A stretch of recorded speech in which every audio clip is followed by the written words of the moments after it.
सुबह उठने के बाद घर की सफाई ना करती हो, दिन में पलंग पर सोती हो, रात्रि भर बर्तन झूठे जिसके घर में पड़े रहते हो, उस घर में तुम अपनी धर्म पत्नी को दरिद्रता को लेकर प्रवेश कर जाइए। जहां नारी दिन में सोती हो, जहां रात भर के बर्तन झूठे रखे रहते हो, उसके घर में तुम प्रवेश कर जाओ। महाराज, और स्थान तो कहा जहां इमली का पेड़ हो, पीपल का वृक्ष हो, बड़ का पेड़ हो, कांटेदार पौधे जिसके घर में लगे हों, उस घर में तुम प्रवेश कर जाओ, वहां पहुंच जाइए।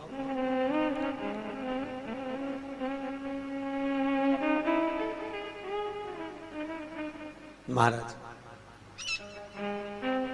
अब दुस्साह मुनि और दुर्वासा जी की तो बात चल रही है, इतने में भगवान नारायण और लक्ष्मी का विवाह हो गया था। तो नारायण लक्ष्मी जी नारायण से बोली, अपने विवाह को आज 15 दिन हो गए, मेरी बहन के विवाह को 20 दिन हो गए, अपन मिलने नहीं गए, एक बार चलो ना मिलने। भगवान बोले चल चलते, और भगवान नारायण सीधे उस ज्येष्ठा से मिलने के लिए, दरिद्रता से मिलने के लिए चल दिए।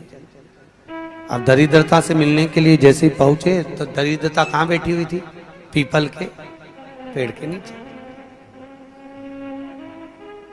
पीपल के पेड़ के नीचे दरिद्रता बैठी है और वहीं पर पहुंच गए। अब आप किसी से मिलने जाओगे तो क्या लेकर जाओगे?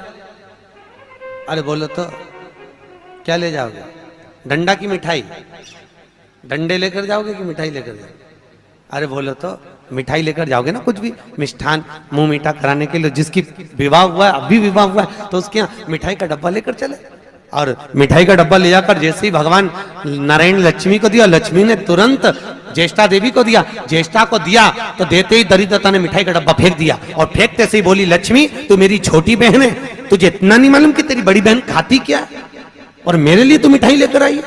तू पागल हो गई है, मूर्ख हो गई है, जो तू मेरे लिए मिष्ठान लेकर आई है। तुझे मालूम नहीं कि मुझे खट्टा और तीखा पसंद है। लक्ष्मी जी की आंख में आंसू भर गए। लक्ष्मी जी बोली, जीजी मैं तो समझी कि तुम्हारा विवाह हो गया है, हो सकता है तुम कुछ चेंज करी हो अपने स्वाद को, क्योंकि विवाह होने के बाद थोड़ा सा व्यक्ति बदल जाता है। मुझे लगता है आपने कुछ चेंज करा होगा, इसलिए मैं आपके लिए मिठाई लेकर आई। लक्ष्मी तुझे मालूम नहीं मैं क्या खाती हूं? मुझे नहीं चाहिए। मिठाई का डब्बा फेंक दिया। आज भी कई दरवाजों पर, कई दुकानों पर आपने नींबू मिर्ची टंगा हुआ देखा होगा।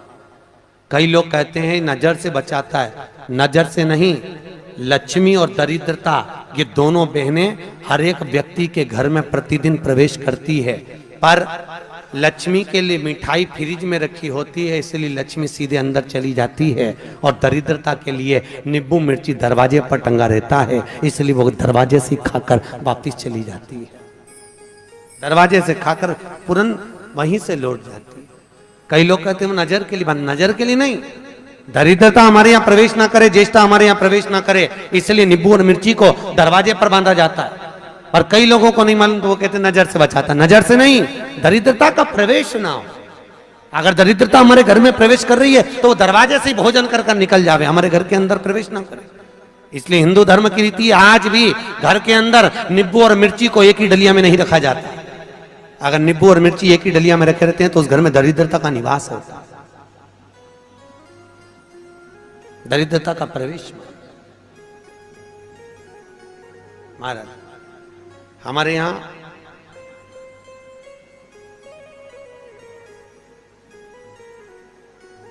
तीन चीजें बेटी की विदाई में नहीं दी जाती, आप लोगों को मालूम है। एक झाड़ू, अरे बोलो तो सही है कि गलत है?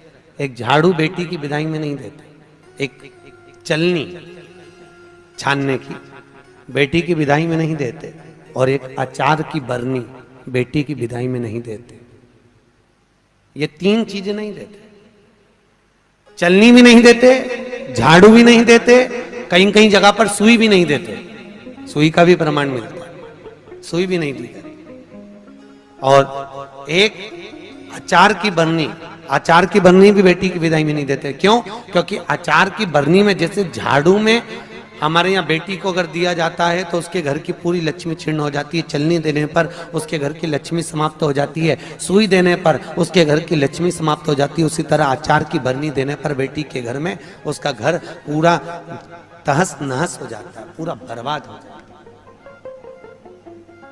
और आजकल माताओं का इतना प्रेम होता है ना बेटी से, अब करें तो करें क्या। और बेटी जिस घर में भी आती है ना, वहां के उसके बेटी के ससुर भी कहते थे बेटा तेरी मम्मी के हाथ का अचार बन वाला। अब इनको कौन समझाए भेड़ियों को, इनको समझाए कौन कि वह अचार में दरिद्रता का निवास है। अब के कौन इनको कि खट्टा और तीखा घर में प्रवेश करेगा अगर बहू के यहाँ का, तो उस घर में सुख नहीं रह सकता। चार लोग भी होंगे तो चारों का मुंह बिल्कुल नींबू की तरह खट्टा और वाणी मिर्ची की तरह तीखी रहेगी, चाहे कितना ही प्रयास करे। अगर अचार खाया है बहू के घर का तो। इसलिए बेटी की विदाई में चार चीजें नहीं दी। प्रमाण पहले क्या देते थे बेटी की विदाई में? बड़ी, पापड़, खाजा, सफेद पूड़ी मैदा की डलिया में रख के बेटी की विदाई में देते थे। क्यों? क्योंकि जो स्थिरता का भाव रखे, भले उसमें नमक ना रहे परंतु मौनता, प्रेम, स्नेह, नम्रता उसके अंदर होना चाहिए, वो बेटी की विदाई में दिया जाता। और बांस की डलिया में रखकर